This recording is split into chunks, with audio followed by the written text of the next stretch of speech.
देश की राजधानी, देश माने भारत देश की राजधानी दिल्ली से जो समाचार आ रहे हैं इस समय वो अच्छे नहीं हैं। गौ माता का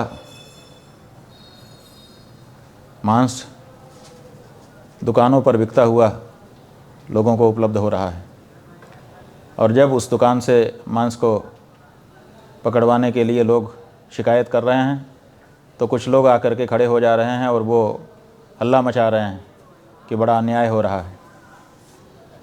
प्रदर्शन करके यह भी कहते हुए लोग दिखाई दिए हैं कि ये तो हमारा भोजन है, हमारा मौलिक अधिकार है। बिल्कुल गलत बात है ये। जिस वस्तु से आप ही के देश के किसी व्यक्ति का हृदय जुड़ा हुआ है, जो किसी की आस्था का केंद्र है, जिसके प्रति हमारे हृदय में श्रद्धा भरपूर भरी हुई है, उसको आप अपने भोजन की प्लेट का अंग नहीं बता सकते हैं। अभिव्यक्ति की आज़ादी का मतलब ये नहीं है कि आप किसी को गाली दो। इसी तरह से भोजन की आज़ादी का मतलब ये नहीं है कि किसी की आस्था जिससे जुड़ी हुई हो उसको आप काट काट करके खाने लग जाओ। ये भारत देश में गलत परंपरा बन रही है।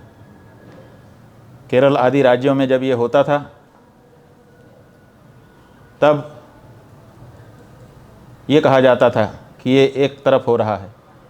अब तो दिल्ली के केंद्र में ये सब दिखाई देने लगा और वहाँ पर दिल्ली के केंद्र में बैठ कर के लोग गौ मांस के भक्षण का समर्थन करने के लिए उत्सुक दिखाई दे रहे हैं। जब ये वामपंथी अपनी विचारधारा को इस तरह से सार्वजनिक रूप से प्रकट करने के लिए सामने आ सकते हैं तो दक्षिणपंथी गौ माता के भक्त, गौ माता के प्रति श्रद्धा और आस्था रखने वाले लोग क्यों चुप बैठे हुए हैं? उन्हें भी आगे आना चाहिए और आगे आकर के उन्हें भी बताना चाहिए कि हम अपनी माता को बोटी बोटी काटा जाता हुआ देखने के लिए अब तैयार नहीं हैं। भोजन की आज़ादी का मतलब यह नहीं है कि हमारे हृदय में जिसके प्रति श्रद्धा है उसको काट काट करके आप हमारे सामने खाने लगो। ये नहीं हो सकता है।